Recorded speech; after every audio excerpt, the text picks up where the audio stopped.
Congressman, a lot of people say that the Chinese might be emboldened by Russia's invasion of Ukraine. They might feel that if Vladimir Putin can somehow pull off even a partial claim on Ukraine or maybe the Donbass, that it would allow them to do the same thing in Taiwan. What do you think? Well, thanks for having me on the show, and I couldn't agree more. I think what we, the West, have got to do is push back as hard as we can, make Russia fail here, and Xi Jinping is obviously going to take note of that. There are some significant differences, both with the size of Russia versus the size of China, but there's also significant differences between the world impact of taking Ukraine and taking Taiwan. So a lot in the calculus, but hopefully the West stays resolute.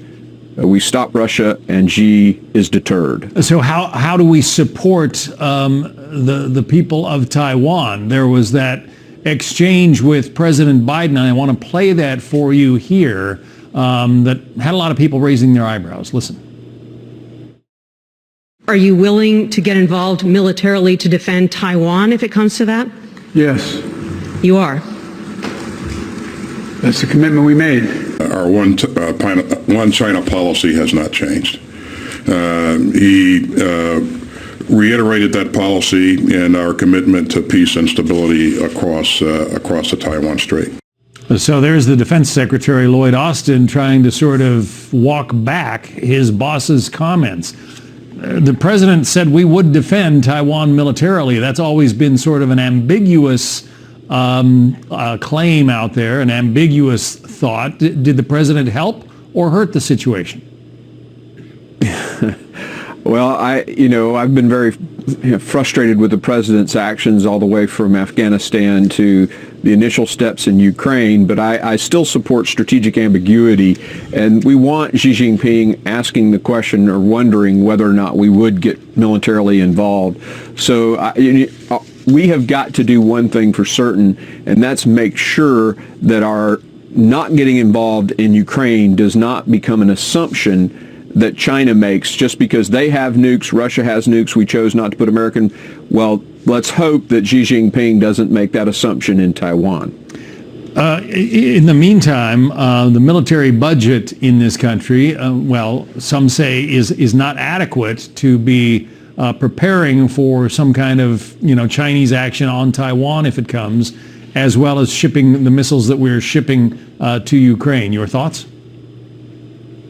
Well, the $40 billion that was just passed by the House and the Senate actually creates a significant, a lot of people are saying that that's $40 billion to Ukraine. It isn't. About $12 billion of that increases our military industrial complex to sort of increase the diameter, our ability of the pipeline to make missiles and weapon systems much faster. It also creates a supply of weapon systems that can be given to other countries in a time of crisis, and it resupplies all of our missiles and weapon systems that have been given away. So that's the reason I supported that bill, actually, to resupply our own missiles and to be prepared for future action. So I think that bill helps significantly. President Zelensky of Ukraine said, after the war broke out, that he wishes that he had more weapons in his arsenal, as the Russian invasion began.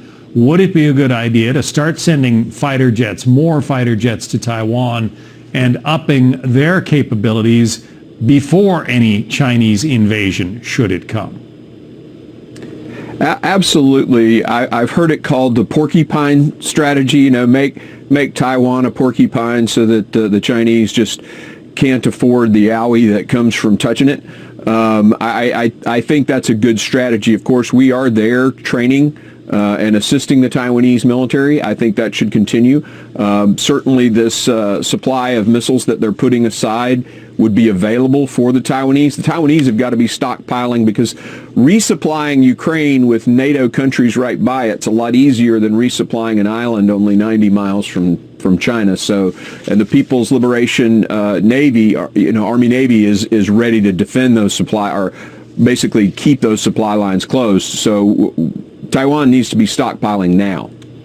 Back to Russia and Ukraine for just a moment. Again, you're on armed services. Sure. Do you see Russia eventually, somehow pounding out a victory here just by a war of attrition, or are the Ukrainians going to succeed in kicking Vladimir Putin's forces out?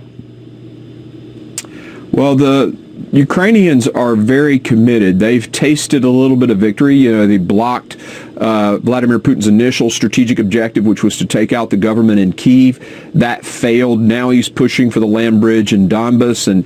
But this isn't going to end as long as Putin is in charge of Russia and the Ukrainians see a single Russian soldier on Ukrainian soil. So I don't see an end to this for some time.